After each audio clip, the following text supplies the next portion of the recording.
I knew I either wanted to be an architect or an attorney. And you did? I was that kid who came out of the womb in khakis with a Ronald Reagan lunchbox, right? I knew exactly what I wanted to be. The only thing I didn't do, which I had planned to, was go in the military. Really? Okay. I had planned on stopping off there and then getting into either law or architecture. And so I've always kind of had a path, and I think, frankly, I'm more fun now than I was when I was a kid. My father was a pharmaceutical salesman back when it was fun. You could actually take doctors on trips and do cool stuff. Yeah. And but I remember my father would at least every 2 years be sitting by the phone waiting to figure out whether he still had a job. They just had these corporate purges. And he always told my brother and me, he says, you guys need to get a profession, because if you're always working for somebody, they can fire you at any time they want to. So Wow. He was good. He made it to retirement. But I remember the stress that he would have just, working with a big corporate sales, big corporation, publicly traded. Yep. And so my brother is a pharmacist, and I'm an attorney. So we did what Dad told us to. No. They were great. The first of their generation to go to college. That's awesome. My grandfather refused to help my dad go to college, and this is during Vietnam, right? So Daddy he joined the Air Force. He did. He served in the military, and then when they got out, he went to college. My mom put him through. They had dated all through high school. Okay.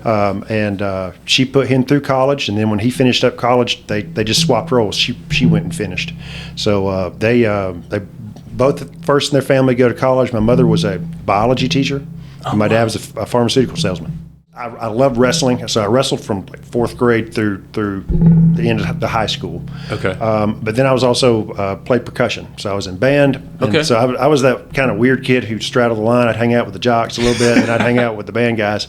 But I still play percussion. I still have really nice drum set. I've also picked up the bass guitar recently, so I've been having a good time with that. Oh my gosh. Okay, so you can now. Do you have in a band or no? I'm not. Okay. Carrie Singley with the club keeps asking me to show up, but I always have zoning hearings that he wants me to have practice. It was interesting. There was a bit of a detour that I took.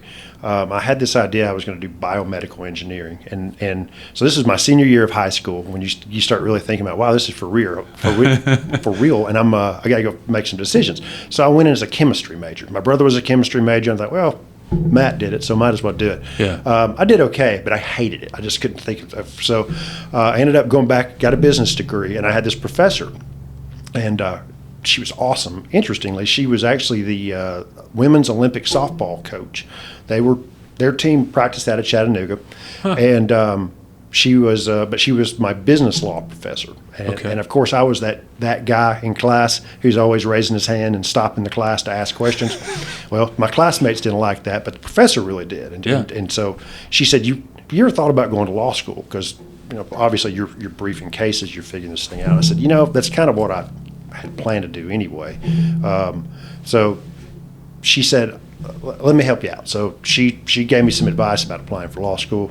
Started studying for the LSAT, and so got into UT Knoxville. Okay. Went that direction.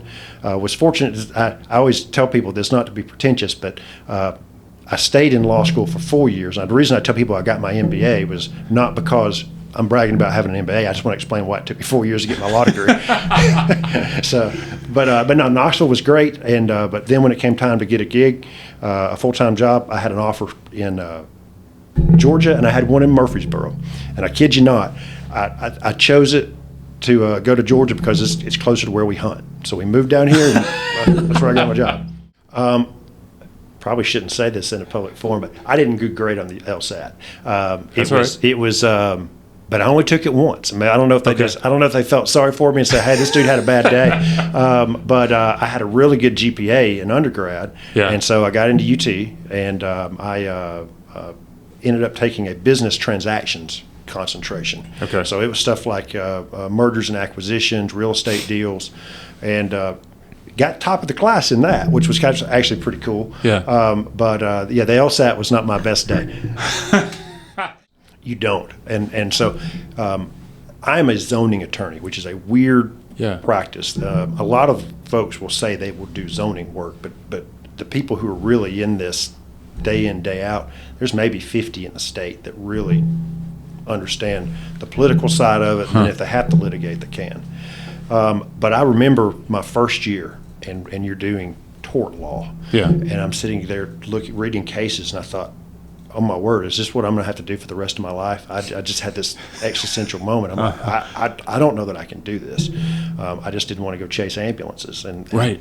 You know what? There's good folks in that practice, and they do a good job for their clients, but that was just not something that excited me. Yep. But then, like most things, law school is a lot like your undergraduate. You start taking classes and you see what really you enjoy and what you got a passion for. Okay. I loved property. I loved contracts. I loved land use. But I remember thinking, how in the world do I get a job doing that? Because listen to my accent, right? I'm not going to fit in real well in a lot of big cities. But I'm like, you got to go to Chicago or Boston to do this stuff for a living. And I thought I was going to be a corporate attorney, and my first job, I actually got hired to do corporate work, forming businesses, micro deals, those kind of things. But it just so turned out that the firm I was at did most of the zoning work in Forsyth County, and it was such a boom time. This was 2003. Okay. That they worked in no other jurisdiction. They only did zonings in Forsyth County, and this was a time they'd file between 20 and 40 a month. I think our record was going till 3 a.m. to a hearing, and it was really hard to understand in retrospect, but that was a crazy time between 2003 and 2008. Like a pseudo gold rush. It really was. Yeah. And so we were just plenty of work. Well, come 2007, the brakes start getting pumped, and in 2008, if you could find 3 to 4 hours of work a day, you were lucky. So the zoning dried up. Yeah. And then people were looking for jobs. You had a bunch of folks that had been moving at that time. Yeah. Interesting, and I'll give you a little Rotary aside. I had joined a Rotary club. I was 29 when I had joined, so I think this was around 2006. Yeah. And maybe it was 2007. But at that time, it was a Rotary club in Forsyth County, and it was the young guys club, right? Really? We're all broke, but everybody's got lots of time and can volunteer. So we had a lot of friendships that were formed, working on philanthropic endeavors, but we just were not in a part of our career where we could cut a check. Right. And so then when the crash happened in 2008, so many guys just ended up going separate ways just because you were looking for work to find anything that you could get. So, but what I did to survive is I started litigating property tax appeals. I had learned to do a little bit of that, but again, it was kind of a niche market, and it was one of the few things people would pay you for. It's like, hey, it's pure contingency. If I can save you money, I'll pay you, or I get paid. If I can't, but for better or worse, property taxes or property valuations were just falling. So we could hit a few homers and paid the bills. Yeah. So that's what I did probably from almost exclusively from 2008 until 10. Okay. Then we start working for banks, because banks have now taken back property, and they say, what have I got? They had no idea what they were entitled to do, what it was zoned to do. So we start consulting with banks. And then finally, I don't know what happened in 2013, someone flipped the switch and decided it was time to let the economy go again. And so then I guess since 13, I've done almost exclusively land use and zoning work. It was interesting. I had taken a job with a real estate firm. It was a big closing shop in Atlanta. Okay. And put a property in Canton under contract. Was gonna close on that, but they needed proof of employment. So I reached out and asked for proof of employment. Long story short is the salary we had negotiated. They send me a form that says it's half of what we had agreed to, and I said, well, I can't take the job because of that. So, So 2 weeks before the bar, I just said, don't have a job. So I went ahead and took the bar. And so then you're in kind of panic mode. But I took the Tennessee and the Georgia bar on the same weekend. And then I played PlayStation for a week. It was a PlayStation 2, by the way. So we're talking, I'm dating myself. But then I just start sending letters out. And I I'm looking in Georgia, South Carolina, Tennessee, and I'm thinking, okay, I'll take more bars. I've already taken 2, so we'll figure it out. And I got, well, this was talking about divine providence. I really do believe God looks out for you. But I remember getting frustrated, and I'm just sending letters out, and nobody's responding. And I remember dropping a letter in my yard that I was going to put in the mailbox. And just, this is the kind of dumb things that go through your mind, right? You look at it and you look at that firm and say, that's the same name of my 5th grade teacher. I couldn't stand her, right? And I'm thinking, I'm going to throw it in the trash, right? And I said, well, no, that's a dumb thing to do. So I walked back to the mailbox and put it in the mailbox. 3 weeks later, that was one of the firms that called me up and asked for an interview. So it's just, so you really do think about, listening to that voice in the back of your head, like, just keep driving on. So that was a rough time. So we've got 4 children. Okay. My oldest was born right before I started law school. So I went through law school with a son. Yeah. My wife deserves most of the credit for that. So she was my sugar mama, right? She was a teacher in Knoxville and was paying the bills. So we were living on her salary and then my student loans. Yeah. And we were living in a single wide behind a used car dealer. I mean, it's a classic Tennessee story, right? So in any case, our daughter, we had our oldest daughter, who's now 23. But we were really surprised she was born. She had Down syndrome. We had no idea. That's right, yeah. So big surprise then. Yeah.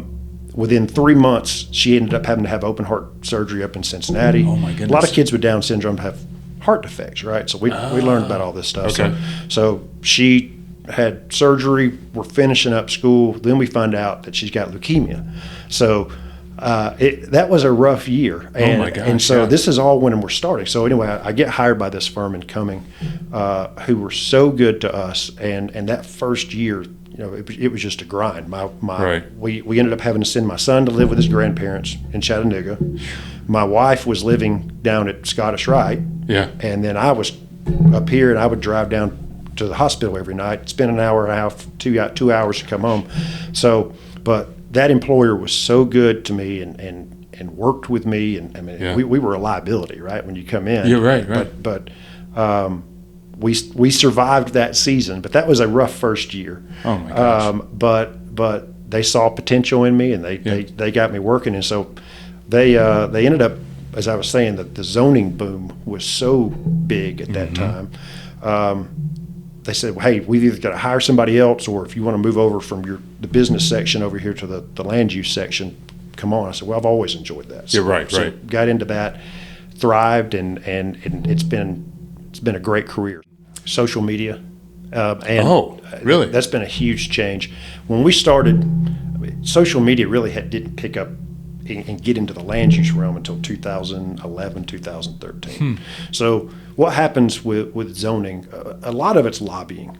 I mean, it is, do you have legal remedies that you can seek against a government? Yes. It's so expensive and time consuming to litigate against a government. And you just don't want to do that. You got to have a lot at stake, and they have to have done something pretty bad. But the law is, frankly, local governments have a lot of latitude in their decision making, right? Yeah. So you're better off to say, okay, can we convince the local officials that this is the best project for this area? But you always had to have public notice, and so you would go and send letters to the neighbors. You'd knock on doors. You'd try to get them to meet, and they were what I thought or saw in those early days is people were much more willing to meet with you. But then once social media came around, you've got neighbors that are talking to each other via social media, and then a lot of times they just try to box out applicants. So the oddest part is you do everything you can to try to meet with neighbors, but you might have a surprise when you get to those public hearings because you've got some folks that have not met with you, and then you end up having to postpone and work with them. But we always get a lot more done if we can meet with neighbors, try to address their concerns. Sometimes we reach an agreement, sometimes we don't, but at least if we talk. But I would say with social media, a lot of folks just stop talking to you. A friend of mine who still has some of my retirement accounts, is he called me up and he's like, "Hey, Ethan, there's this really great organization you need to get involved with." And I'm like, "Yeah, sure." His name's Neil Moore, and we're still buddies today. And but he just invited me. He said, "A lot of young new business guys, we're getting together. Love to have you join us." And so it was a breakfast meeting at one of the Forsyth County clubs, and went to that. And it was just dynamic, and it was kind of silly stuff. I remember one of the guys there, who's now a state representative, when he comes out in full costume, wearing a cowboy hat and a plastic gun, doing a skit with somebody just to illustrate a point and try. Okay. I'm like, all right, so this is the old stuffy clubs that I remember going to visit in high school, but they always made it fun, and so. One of the things I've had some folks tell me before is that the 3 T's of Rotary is either time, treasure, and talent. Mm-hmm. And there's times in your life when you've got more of one than the other. Yeah. And at that time, I had a lot more time, and so I got hanging out with a lot of folks my age, and just we learned about each other's business. The thing I've always liked about Rotary too is doing business with other Rotarians. Yeah. One, you're helping out somebody, and frankly, you trust them. You know that you can trust their integrity and their principles. Maybe it's not always the least expensive person that you could find out in the market, but if it's somebody that you say, "Hey, this is a good person, and I want to help them grow their business because I know they're looking out for me," that was another reason I thought that Rotary is a great network to have. I'll be honest, I don't know that I ever have. I have just enjoyed the relationships. I have not had that, and shame on me. I've never done an international trip. I think that's one of those things that people say. Those are when you really see that. Yep. And I have resolved I want to get that done. Because I want to have that Rotary moment. But I still see so much value in the organization, and am impressed with how much money can be raised for causes people are passionate about. I actually like to learn about new ones. Like, for example, just maybe 2-3 weeks ago, a gentleman who is a Rotarian from Idaho knew somebody in the club from a Rotary International conference, and he said, "Hey, we do this thing called Shark Pond, which is like Shark Tank, right? But you're hearing sales pitches from people in Africa who they need $1,000 loan to help them grow their business, and most people, particularly, I'm almost 50 years old, right? You get to a point in your career where $1,000 check, you're fortunate enough to be able to stroke that pretty easily, right? But that's these people's yearly salary. I know, crazy. And I thought this was brilliant because this guy's like, I love seeing people grow businesses and be able to take care of themselves, and he's saying, you know what? It would be really hard to do that in the U.S., but for a little bit of money, we could help people in Africa get just such a start that they can take care of their families and employ other folks and take care of their families. I mean, truly, I feel that when people have no economic hope, that's when wars start. Yeah. So if you're trying to help people grow a business and see how they can take care of their families and grow economically, that's one of the greatest vehicles for peace that we can possibly have. And this guy, just for a very small amount, he's recruiting clubs in the U.S. to sponsor businesses in Africa that's going to give them so much hope. And so just a little bit of money goes so far. So that was fascinating. That happened very recently.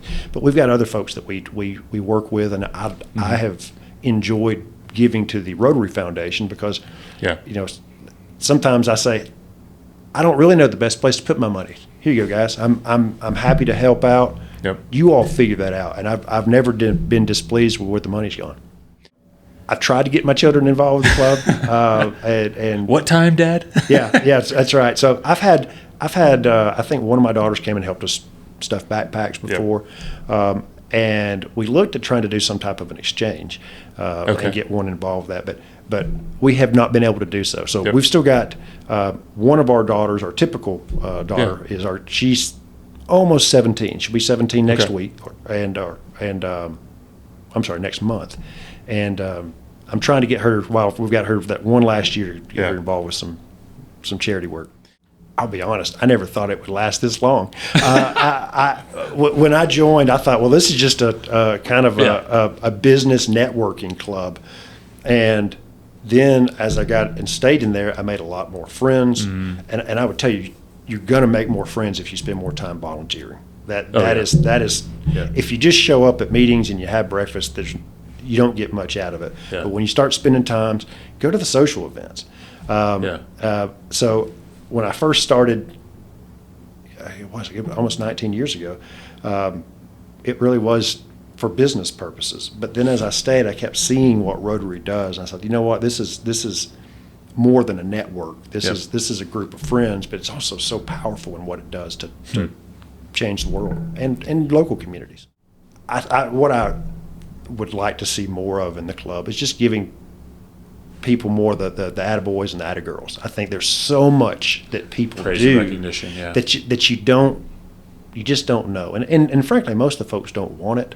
Right. But at the end of the day, if more people knew what was going on, I think we'd know who to call more and say, hey, I got the project.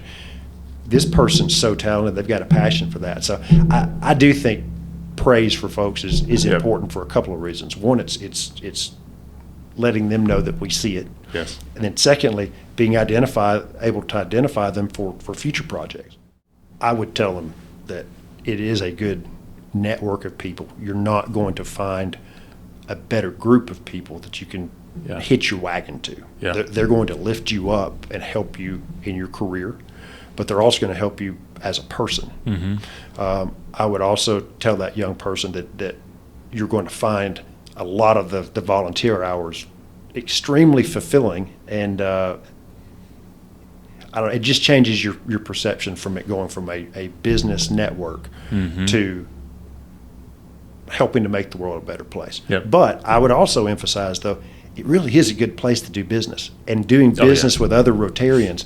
I think that's important, especially for bringing new folks in. I mean, sometimes that's a bad word to say, oh, we're talking about the financial side of it, but it's a philanthropic group of business people, and in fact, we vet you to make sure that we don't have too many people in your profession. Right. So I don't think that we should ever be afraid of saying, hey, let's bring folks in, but that can't be the sole reason. I mean, so I think it's got to be a balancing act. But I mean, I know that's why I went to my first meeting, and I think we need to recognize that. I planned, and I found that if I get half of that actually was planned to occur, it was a good day. Right now, I have had my 4th shoulder surgery because I'm too dumb to stop. Are you serious? Yeah. Well, 1 was from lacrosse, 3 was from CrossFit. So, but somebody once told me that you're either going to pick an orthopedist or a cardiologist. So I chose the orthopedist. So I've still been going to CrossFit. So my days usually get up at 4:30. I'm at the gym at 5. Yep. That keeps me sane. Yep. And then get into the office usually between 7:30 or 8:30, and then try to get some stuff done before the day starts coming in on us. Yeah. But then I do a lot of night meetings, which is so. Oh, you do. That's one of the bad parts about zoning law is you got to go to these night hearings. That's right. Yeah. So I tend to have really long days, and I crash on the weekends. But but at the same time, the only time I can ever work out is early in the morning. So I've got to get it in. Yep. And frankly, it keeps me sane. So I think that's the regimen is get up, work out, get to the office, knock out what I can, and then if I have evening meetings, which I usually have at least 2 a week, something late, that's where we're at. But yeah, I think your term habitual is a very good term. Yeah. It's interesting. I've had that thought. So I am 48 now, and I said I would like to finish full-time work between 62, 65. So I've got 15 years, maybe 17 years. Yep. So I think it's a matter of building the practice, getting good talent in here to do, because like I said, we do kind of an odd mix of real estate consulting, lobbying, and then practicing law. So I spend about 95% of my time in the political side of it, and then if it goes sideways, we let my partner out of his cage and he goes and litigates all this stuff. But I really enjoy what I do because it's puzzle solving and trying to figure out how to to manage political personalities, Yeah. political realities, frankly, and a lot of it's about timing. So just trying to manage that to help, A, let my clients get what they want, Yeah. B, provide something the community likes, and C, help elected officials not get their head cut off if they vote for us, right? So that's a balancing act, and I truly love it. But somebody once told me, he said, you don't really want an old doctor, you don't want an old lawyer. So at some point I want to kind of start weaning that off Yep. and then bringing up somebody else to take over the practice. I think that's probably more the 10 years we grow and we keep Running hard. Yep. running hard. Yep. That last 5 years, I think that's when I really start focusing on mentoring and saying, hey, here's somebody who's going to buy the practice, because it really is about relationships. It's really hard to just sell a name and say, oh, yes, the firm. The question is really more is, hey, look, do you know the personalities in this jurisdiction, and can you help us navigate the waters? I have run for political office twice, and what I've learned is A, being a zoning lawyer makes that very difficult.